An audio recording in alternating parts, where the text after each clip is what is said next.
and welcome to another Jew and Gentile podcast, of Friends of Israel's Jew and Gentile podcast. I am your host, Chris Katolka, and with me is none other than the Jewish sage himself, the one, the only, Mr. Steve Herzig. How are you, sir? You keep forgetting Friends of Israel, Jew and Gentile podcast. But I go back, I repent in the moment. You do repent in the moment. I confess my sins in the moment, and then I fix it. Well, the reason you do that, you have a trouble with it, is because we've been podcasting now for almost 3 years. That's right. We're at 193 episodes, I believe. Some people I know or I've met have actually gone back and tried to listen to them all. Talk about torture. What's the Yiddish word for torture? I don't know. I have to look that one up. We'll have to look that one up. Torture. Well, Steve, we're going to have a quick episode today. We'll see if it's quick. We always say to ourselves whenever we do these podcasts, it only has to be 20 minutes, 30 minutes, and then an hour goes by, and we're like, hey, how did we get it an hour? Well, last week we did, or 2 weeks ago, I think it is, we did Matzah Man.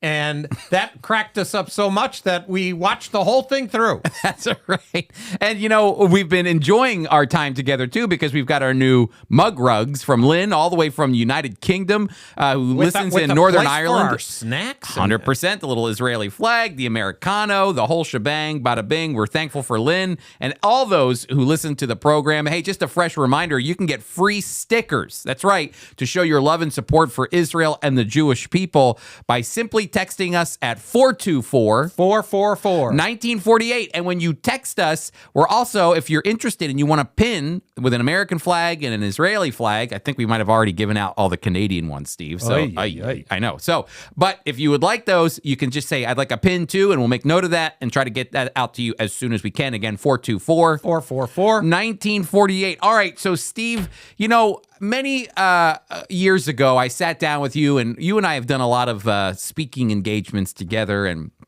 remember it was many years ago that we would do Q&As, and people would ask questions. And I started hearing you say something that always kind of stuck with me, and I thought this is interesting. And then you remind people a lot, because I think it's a positive thing. But you always say, "Hey, we invented that," and you even say it on the podcast, because the Jewish people have invented a lot of things, and that's what we're going to talk about today. We do. I always tell people God chose the Jewish people, and I believe he's given them literal blessing, that they have blessed the world.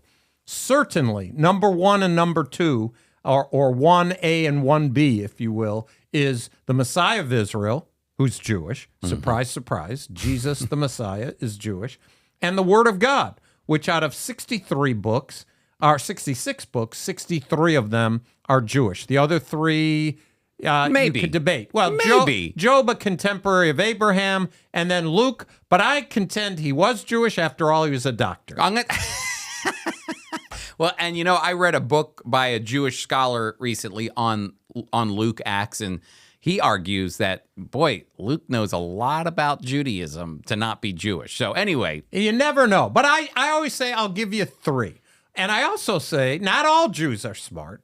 I graduated the top 10% of the lower third of my class. And so we're not all smart, but he has blessed us.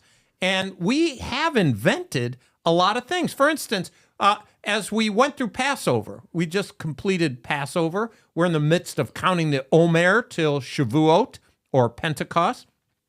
I tell people, it wasn't the Earl of Sandwich that invented the sandwich. It was Hillel. He lived way before the Earl of Sandwich, and he told his disciples, Hillel had disciples, and he said, "He who has not remembered the three elements of the Passover has not remembered the Passover." So what did he have his students do? 2 pieces of unleavened bread, a little lamb, and a little horseradish, put it together, and they ate what we call the Hillel sandwich. Sounds delicious. Unfortunately, we don't eat lamb now during Passover. It's kosher, but we don't eat it until the temple is rebuilt. That's when we'll sacrifice lambs again, we say, and that's when we'll eat it. So instead, we put horseradish in between 2 pieces of unleavened bread, and I got to tell you, it's not... what about the haroset? Does that go in there too? No, the haroset was added. I mean, that's smart to do it or tastes good. And you could certainly do that, but according to the Haggadah, you're supposed to put the horseradish in between 2 pieces of matzah, and that's it. So that's how you get it back in Hillel's day, like you said, a contemporary of Jesus. That's how you got the whole Passover. Was you made yourself a sandwich? That's exactly you had right. The hillel, you had the matzah, the lamb, and You got it you all. got all the three original elements. The three right there. elements. All the other stuff is commentary. Those are the three elements that God wanted the Jewish people I think to you have. can get that at Arby's. You can't. It's called horsey sauce. That's right. That's right. So anyway, we're talking about Jewish inventions, and because Steve is always, we've invented this, we've invented that. I love hearing it. So I went online and looked up an article. Great, Chris. Where'd you get this? This comes from the Boulder Jewish News. And the thing I love about it is it talks, and it's an informal list. It actually comes from 2009. So we're talking about the fact that There's probably more.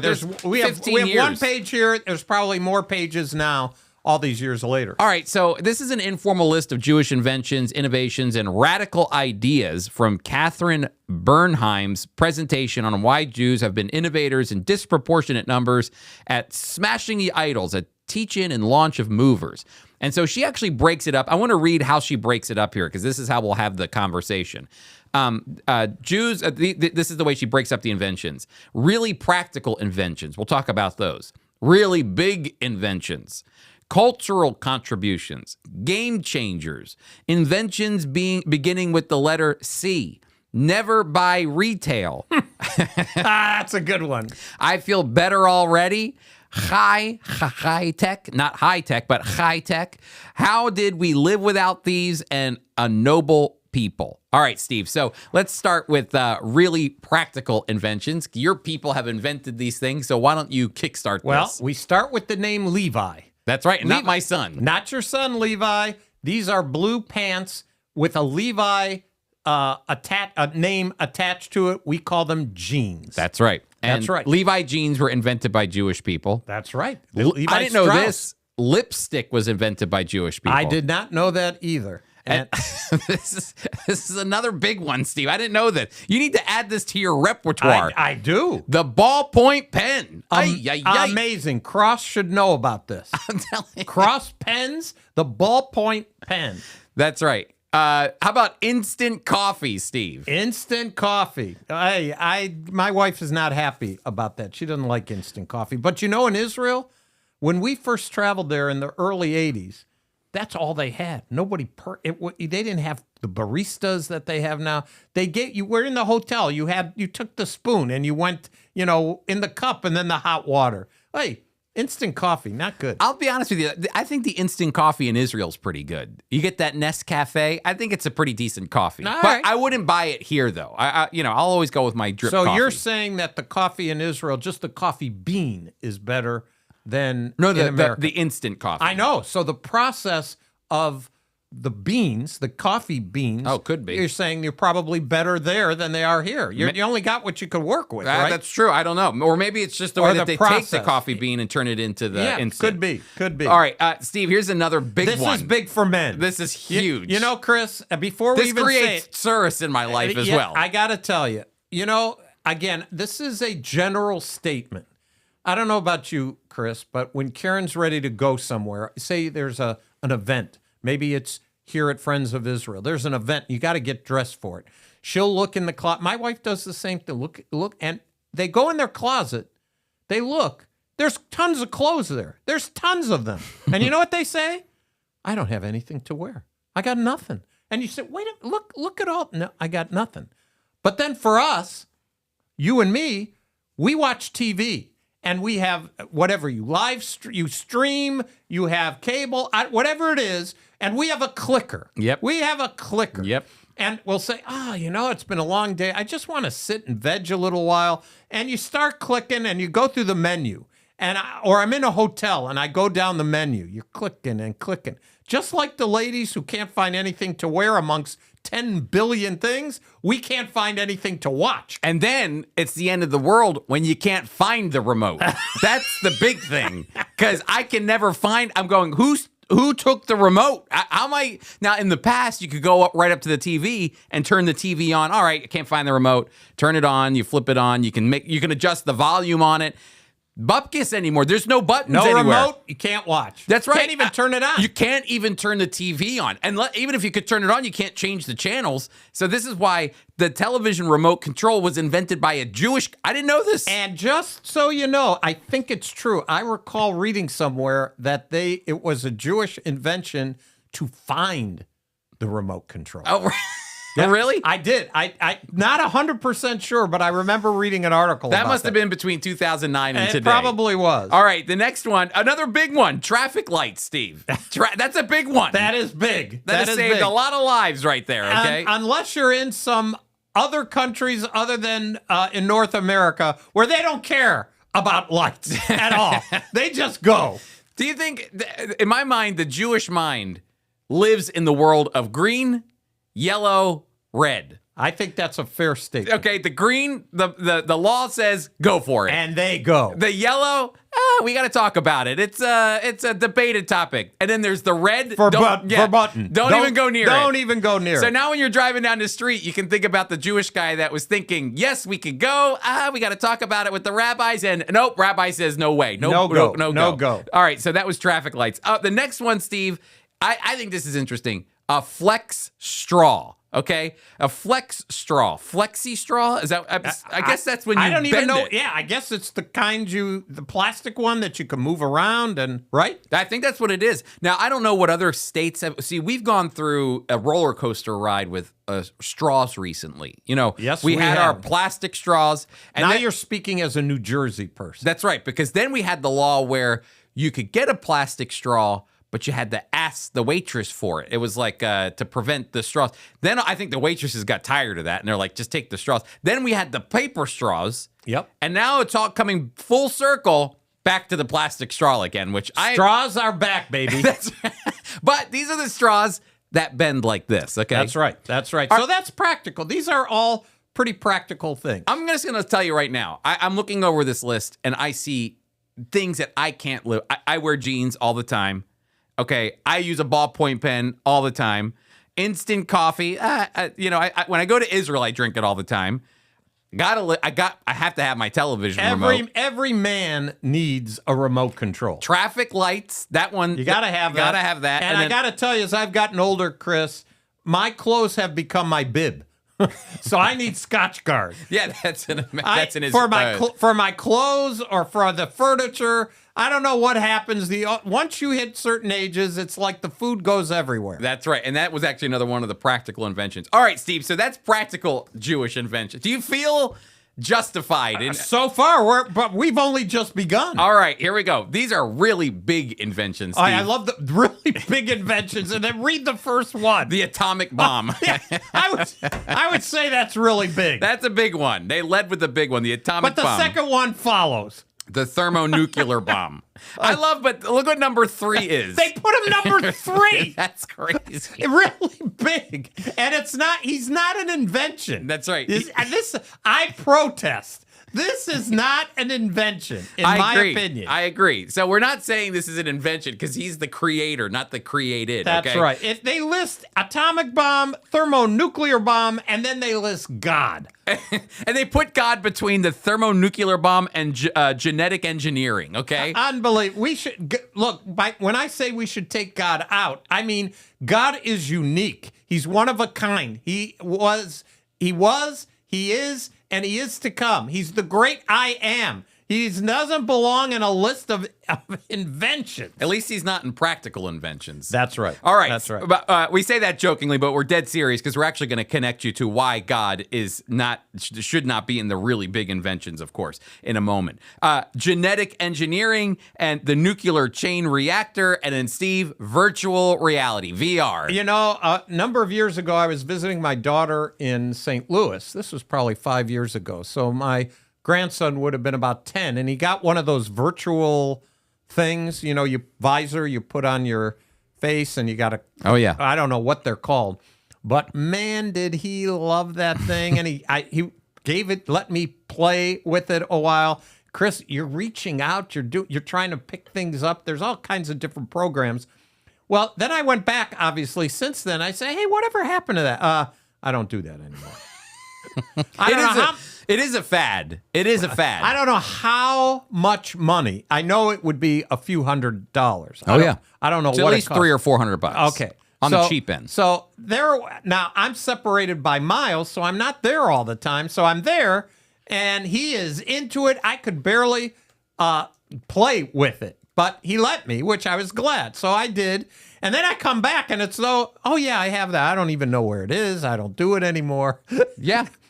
But who is it invented by? Jewish people. That's right. Have you ever seen the guy walking around the street on an Apple Vision Pro, which is like virtual reality? No, I have not. Have you? Yeah, I'm going to show it to you, okay? Because I think that this guy is kind of funny. Let me make sure I can So bring wait, there's a guy who's walking the street with a visor on his, with a All right. virtual visor on his head? This one's a couple seconds. Yeah, this is a couple. So you're going to see what it looks like right now. So this is kind of like a virtual reality. I want to see if I can zoom in on it here for our people watching on YouTube. I think that should do right there. All right, so let me bring it up here because I want you to see, Steve, what these people look like in real life, okay, as they're playing. Like they're actually checking their email and they're doing all this stuff, okay, on virtual reality. I've never seen this. All right, here we go. Let's see if we can make this work, all right? Here we go. See, look at, he's grabbing his, look, this guy walking around with his, look at him. Ay. I think this is my favorite one. Watch him. Look at him. Can you see? Look at up, checking his email. Up, moving it over there. So you can see the real world while you're. Look, he's moving his stuff. Look at him. Look at Is that guy typing? Yes. I've never seen that. I think it's. Where were you when you have seen this? I've Where never have you seen been? it in person, but I've seen. Oh, only on there. But I know I put the thing on, and the Apple Vision Pro is not like the one that your friend had. It's like it's like you can do video games and stuff like that. This one allows you, like I could see you right now, but it would pop up in front of me. You have a text message from Karen. This will come over here. You have an email, so I can I could go like this and tap the email, and then I can open up my email and I can type on a keyboard like this. So you just see people doing this kind of stuff, you know, like into the nowhere of their with their hands. You know what that does remind me of? Years ago, I was on planes all the time. I mean, sometimes 2 and 3 times in a week, I'd be on a plane. And I remember sitting next to various people. And it used to be when I first started to fly, people would say, oh, you sit next to somebody. Oh, hello. And they'd talk to you. Now, this was, as I said, probably 10 or 15 years ago. And you'd sit down and the person was talking. You'd say, oh. And they weren't talking to you. Yep. On the other side, they had something in their ear. They were talking on the phone. Little earbuds. But You thought they were talking to you. I had to get used to this new kind of thing. This is crazy. But at least they have something on, so you know what they're doing isn't crazy. But the thing that's hard to tell is they can see you. So maybe they want to look over and say, how's it going? But you don't know. Are you talking to me? Are you checking Who your you email? talking What to? are you doing, buddy? All right. So we invented that. Virtual reality. That's right. All chaos. That's what we invented. The next time someone does that to you, you could say, we invented that. We invented That's that. right. Cultural contribution, Steve. Hollywood is a Jewish invention. The early 1920s, 30s, Jewish, all the Mayer and Golder, I can't remember the Gold. Well, help me out here. The movie Conglomerate. I know. I don't know what you're talking. Mayer and something begins with a G. That's yours. Text us at 424 444 1948 if you know the answer. Senior moment. Anyway, a lot of Jewish people. That's right. With movies. That's right. And so, Hollywood is big. Sitcoms are big. Steve, Jewish humor makes its way into sitcoms all over, from Seinfeld even to Everyone Loves Raymond. It's about a Catholic Italian family, but it Played by mostly Jews. Played by mostly Jews, who's written by Jews. By Jews, okay? That's right. Most of the great comedies out there have Jewish writers in them. They're influencing the writing because of their upbringing and things of that nature. So we invented sitcoms. That's interesting. Yeah, sitcoms. Woodstock, Steve. Now, how did we... I don't know. Was it the performers who were lots of them Jewish? I don't know how did that get there? I don't know. I don't understand that. Well, I'm guessing it's the person who decided to put it all together, because someone had to organize it. Yeah, but Catherine Bernheimer here is the one that put the list together. But Woodstock, I don't think of anything Jewish from Well, it's Woodstock. not that it's Jewish, but the guy that organized it could have been Jewish. Okay, there you go. So another one is videotape, invented by Jewish people. Color television, invented by Jewish people. Instant photography, invented by Jewish people. And holograms, invented by Jewish. Steve, that's like everything right there. That's cultural contributions. All right, next one. I already have a problem with this. Game changers. What did they invent? Again, look, Catherine, I'm thankful for the list, but a few of these, that's why you make lists. I'm arguing about this list. You can do that. Maybe Catherine would even have updates for it too. Maybe she'd give us an update. All right, game changer, monotheism. I will defend this. God has always been the one God, but it was the Jewish people who invited the world to know who the one true God is. Would you give her that at least? Well, when the world began, there was no debate of there being one God. Adam and Eve knew there was one God. They passed it on way before Jewish people came around, and the world got kind of goofy. By the time Tower of Babel came, they were trying to reach heaven. There's a flood. There's a lot of difficulties that come around, but I understand, I think, the concept. And so, Catherine, I'll give you a mulligan, but I don't agree. I like it. Okay, good. Psychoanalysis. Yes. That one was invented by Jewish people. That's right. What's the... Sigmund Freud. Sigmund Freud. Mm-hmm. Yep. Sigmund Freud. The theory of relativity. Albert Einstein. Yeah, Albert Einstein. Nice and then Jewish I guy. like this one. The Shabbat. Weekend. The weekend. Forget the Shabbat in parentheses. It's the weekend. It's the weekend. That's right. So every time you're listening to a DJ or you're streaming songs, or I have Sirius XM radio and I listen to various things, and they'll say on Friday, it's the weekend. That's right. Now I could say, it's Jewish. 100%. We invented the weekend. Well, actually, God invented the weekend. There's a and song. He gave it to us to give to the world. There's a song. Everybody's working for the weekend, you know? And the Jewish people invented the weekend. There you Shabbat. go. But it meant, why do we have the weekend? So we can stop working and give honor and glory to the God of Abraham, Isaac, and Jacob. Why do we have the weekend? We have, the next category is from the letter C, inventions. Well, before that, why do we have the weekend? So we can chill. So we can chill. That's another C. That's a big one. We invented chilling. That's all right. Inventions beginning with the letter C. This is so fascinating. This Steve. is amazing. I like this one. Yeah. All right. First one, capitalism. Yep. Invented by Jewish people. And Jewish people hate it. That's right.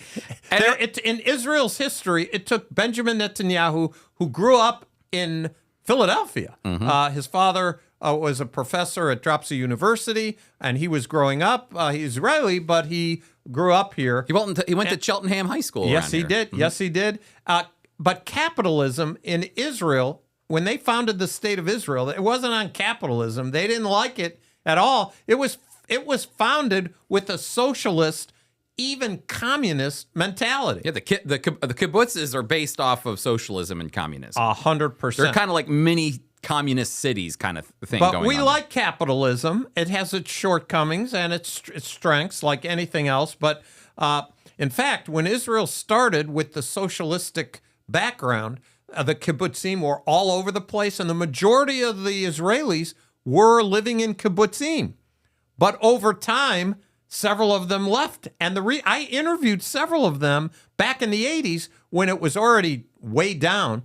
And one who left the fold, one of our guides, and he said, it's communist. You could work your head off. You work your head off, you get nothing. If you're single and have 0 kids, nothing, you get a little putzkel, a little place, one room. But if you have children, you can have children.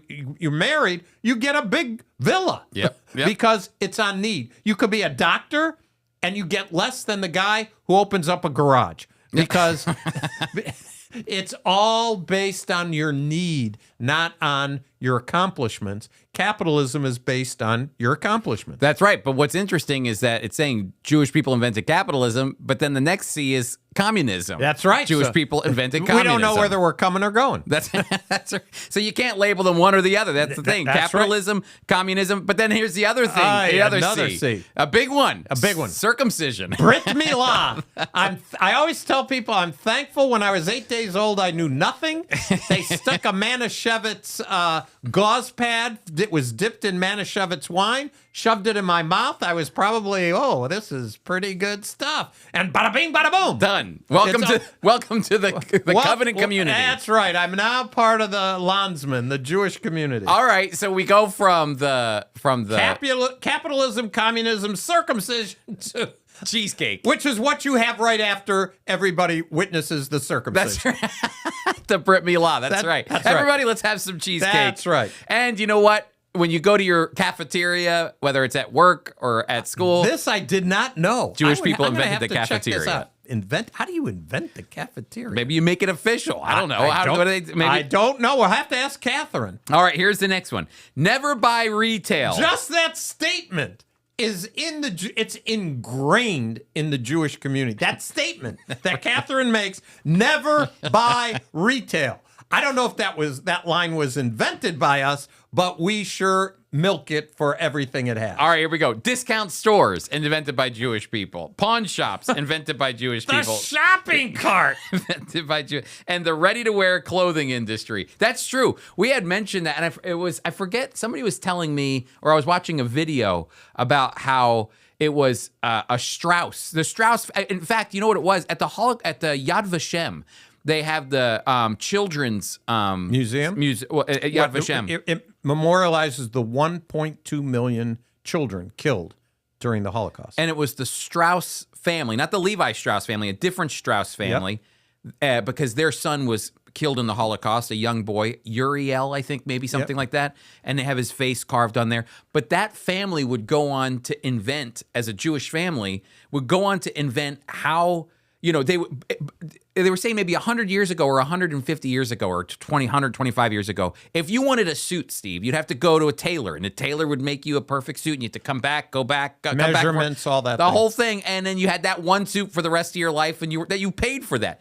And the Strauss father was a tailor, and the boys come to him and go, "Dad, we've got an idea. Look at you. You're slaving away. You're just making one suit for one person, and it's like they're coming back and forth."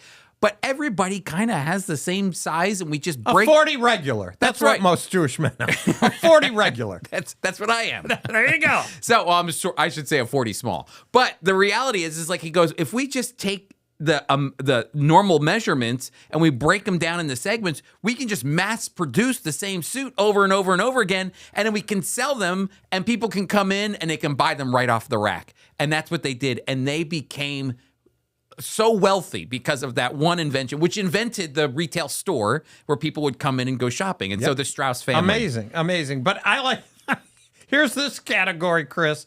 I feel better already. Yeah, this is a bit, and the one they lead with. Tell us. Yeah, Prozac, okay? And Prozac. The next one isn't too good either. Valium, invented by Jewish people. The polio vaccine, that's a good one. That's a very good one. Invented. Radiation, chemotherapy, the artificial kidney dialysis These are keeping machine. people alive. 100%. These are great. Defibrillators, the cardiac pacemaker, vaccination against deadly hepatitis B virus, the vaccinating needle, the needle itself, and then laser technology. I feel better already. All these things invented by Jewish people. All right, Steve, the next one, high tech. CHAI, not high tech. High tech, but high tech. That's right, which means life. And so, but a little play on some Jewish humor there. But Steve, Jewish people, they invented Google. That's right, Google. The Sergey team there invented Google. The fax machine. Hardly anybody uses it anymore, but in its day, it was an amazing tool. Steve, a couple months ago, maybe I should say a couple of years ago, when we first started FOI Equip, I thought, how can we get people to come to FOI Equip? So I was like, maybe David Jeremiah could teach a class. And so I go online, and I was going to try to get David Jeremiah to teach a class for us. So I go online to see who do I call or whatever. And the only way to contact his team is through a fax machine. So I go, all right. So I had to learn how to use a fax machine. We have one here at Friends of Israel. And so I learned how to send a cover letter, and I put a whole nice note together. and I sent it off, and I said, Lord, I don't even know if this is going to make it. I don't even know how this thing, I just hit the phone number, I hit send, made a weird noise, boom, it goes through, fax gets, goes where it's supposed to go. I'm not lying to you. When an hour and a half goes by and the very nice lady emails me. So instead of faxing back, she emails me and she said, sorry, David's very busy. He can't do anything right now, which I understood. But at least you got an answer. I got an answer, but it was funny to me. I had to do all that learning on how to send a fax, and she emails me back right away. So But Chris, you just showed me before we came on the air, you showed me Microsoft. I think that's an appropriate place to talk about Microsoft and firing some of its employees. Yeah. Recently, Microsoft held its 50th anniversary. I thought this, sometimes we're critical of companies and what's going on, but I was just surprised that they acted this quickly. Yeah, Microsoft terminated the employment of two of its workers who protested the company's involvement in supplying AI technology to the Israel Defense Forces during the 50th anniversary event in Washington, D.C., attended by the Microsoft founder, Bill Gates, and former CEO, Steve Ballmer. Ibtal Abu Saad and a Moroccan engineer confronted Microsoft AI CEO Mustafa Suleiman. You claim that you care about using AI for good, but Microsoft sells AI weapons to the Israeli military. She added 50,000 people have died, and Microsoft powers this genocide in our region. Her protest was cut short when security escorted her out of the venue. Vanganya Argawal, another employee, also interrupted the event. On Monday, Microsoft informed Abu Wassad that her employment was terminated, citing her behavior as hostile, unjustified, and particularly inappropriate. The company accused her of making aggressive and disruptive comments, which led her to removal by security, and that she ended up with a termination letter. Well, Chris, when someone travels to Israel, they arrive at Ben Gurion Airport. They're not far from Tel Aviv. And once they make their way to Tel Aviv, some of the high-rises, they call it Tech Row or something like that, where there's Google, Microsoft, all these high-tech places where they're doing research. It's unbelievable what's going on in the tech world and how Israel's played such a key role in it. 100%. And that's why they've done fax machines, the microphone, gramophone. Hey, what would we do without our microphone? Here we are. This podcast wouldn't exist without the invention. My wife told me years and years ago, I would call my dad once a week and call my mom and dad, and I'd get off the phone after I would talk, and she said, "Why do you use the telephone?" Back then, it was you have a line, telephone, it's hooked up to the wall, and why do you do that? You should just open up your window and have him in Cleveland open up his window, and you could talk to each other. You're talking so loud. Who would say this? Alice told me. Yeah. So I'm loud, no question about it. But then I used it to my advantage. Jesus, Jewish guy, spoke to 5,000 men. Now, I think there were women and kids there, and he didn't even have a microphone. I don't think he needed one. Nope. So you're saying Jesus was probably a pretty loud guy. I believe Jesus used his pitch to the maximum. I was told by a person who is a specialist in that area, when she heard me speak, I'm not kidding. She heard me speak. She said, "Oh, Steve, you use your pitch 100%. I said, "Well, what does that mean?"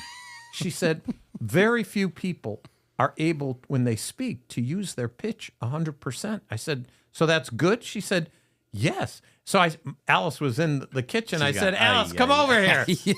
I want you to hear this."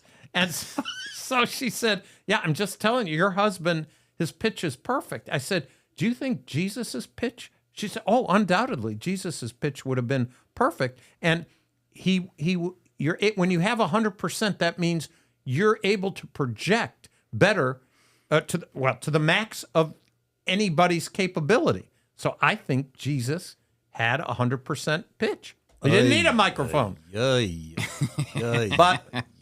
But most everybody does need a mic, including us if we're going to broadcast, and it was invented by Jewish people. That's right. A microphone, the microprocessing chip, the optical fiber cable, the laser, the cellular technology that we use, the videotape recorder, all invented by Jewish people. All right, Steve, how do we live without these? Here's another one. Drip irrigation, scale model electric trains. Oh, that's big. One of our colleagues here is a big... Oh, who's that?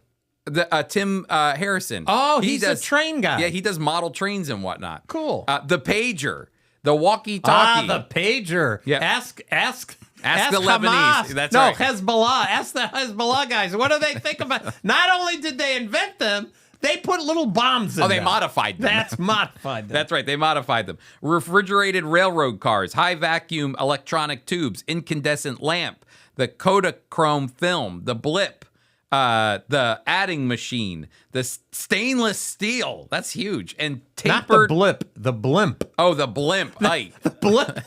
I was wondering, what is a blip? Did we invent a blip? No, not a blip. No. A blimp. The Those blimp. big things with lots of air in them. What do you say whenever we can't hear each other on the phone? Yeah, I got it's- blooped out. I got blooped out. That's We right. invented the blip. Yeah, you meant the blip, the bloop, and the blimp. That's right. The adding machine, the stainless steel, the tapered roller bearings. All right.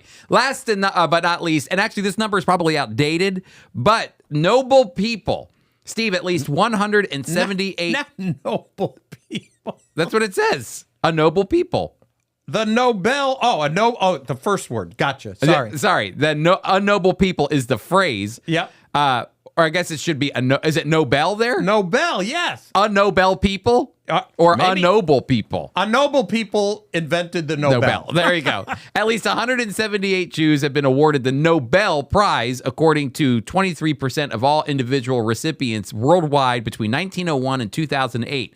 And constituting 37% of all U.S. recipients during the same period. In the scientific research fields of chemistry, economics, medicine, and physics, the corresponding world and U.S. percentages are 27% and 40% respectively. Jews currently make up only 0.25% of the world's population and 2% of the U.S. population. So disproportionate contributions to society. That's right. So, Steve, I just want to say this. The goal is not to give glory to the Jewish people. You Correct. all have done, the Jewish people, it's right there. We read it for you. All the amazing We're things. a people that keep on giving. That's right. But as Steve said earlier, that there's a reason for that, because God is drawing not attention to the Jewish people, he's drawing attention to himself and the promises that he made to his people. And I think, when we think about, I asked Steve, is there anything in the Bible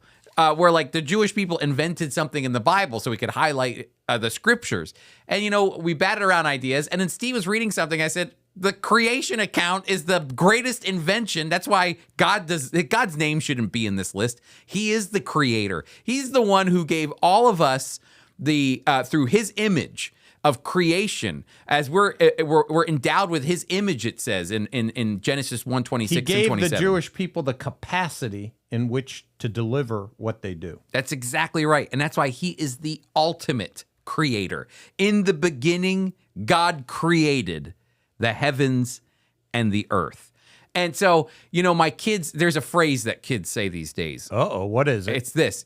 Like, let's say I do something and my kids are like, oh, give me a break, Dad. They'll say, Dad, you're not the main character. Oh, the main character. The main character. Or they'll say, oh, that guy's the main character. Like he's up there. God is, I was reading a journal article from Dr. Corey Marsh in Southern Seminary. And he was talking about Dr. Ryrie's 3 points of interpretation, Dr. Charles Ryrie, which is you have to, in order to read the Bible properly, you have to read the Bible literally, plainly. You have to know the audience, the historical, grammatical background of the Bible to make a proper application to yourself and all of that. So literal interpretation matters. The next one is a distinction between Israel and the church. In order to read the scriptures, you have to know the distinction between Israel and the church. The church doesn't become Israel.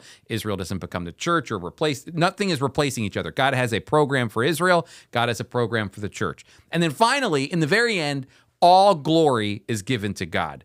And I've always understood, like I've known that's a part of the three components, but it's the doxology. It's the understanding that in the end, everything that God has done from the very beginning is all pointing to his glory. Why did he choose the Jewish people? For his glory. Why does he choose to save us from our sins? It's not because we deserve it. It doesn't elevate God, humanity above God. No, he saves us because of his glory, because his justice and righteousness and forgiveness and kindness are all wrapped up in his character and nature. And what happens? He gets the glory. When we think about the kingdom of God, what's the kingdom of God about? It's not about just the kingdom that we benefit from. No, it's about him receiving the glory. All of these biblical themes, the promises, the covenants, the people, all of it, salvation, all of it is not all in and of themselves the main theme. The main theme is that in the end, God receives the glory. And all these biblical themes hover around that. And that is what gives us the clearest, a common thread that runs through the scriptures. All things point to the fact that in the end, and even today, God receives the glory. And so when we read this list, it's not to give glory to the Jewish people or anybody. It's to give glory to the God who is the creator of all things, our creator. Yeah. You know, in Genesis, he talks about, I'll bless those who bless you, curse those who curse you, and in you, all the families of the earth shall be blessed. So God, keeping his word to bring glory to himself, chooses this people, insignificant though they are. Look at how they have blessed, not because of them, and just as you said, because the glory belongs to God. And in the church, that's what we should be as well. When somebody pays us a compliment, honestly, if I ever hear a compliment that I did anything good, I say, thank the Lord. Bless the Lord. If you see any good in me, the good comes from God. Anything bad, I take the blame. I'll take the credit for that one. All right, Steve, we do have a Yiddish word of the day. We do. In light of creation, the book of Job talks about God hanging the earth on nothing. I love that expression. Hanging the earth on nothing. Job knew that back then. They didn't have a telescope, but the earth, when the astronauts went up there, what did they see? A big ball hanging on nothing. Yep. Well, we think of God's creation. In Yiddish, it's Efes. E-F-E-S. Efes. Efes is creation. Creation. God is the creator of all things. He is the Efes. Efes. Yeah, he created all things, and that's what we really want to point to. He's not a part of the creation. He is the creator. Amen and amen. All right, everybody, thanks so much for being a part of the Friends of Israel's Jew and Gentile podcast. Hey, really quick, let me show you something, especially if you're watching on YouTube. We've got some great classes coming up for you. A Guide to the End of the World, the Olivet Discourse, a teaching on what Jesus says about the end times from none other than Dr. Tommy Ice. Also, following that, in the month of June, we have Dr. Michael Radelnick from Moody Bible Institute teaching on finding Messiah in unexpected places in June. If you want to register for these free classes that you can be a part of right now, I want to encourage you to go to foiequip.org, and there you can sign up. Hey, also, you want some free stickers? Text us at 424-444-1948. Hey, everybody, thanks for joining us on the Jew and Gentile podcast, Friends of Israel's Jew and Gentile podcast. We'll see you next week.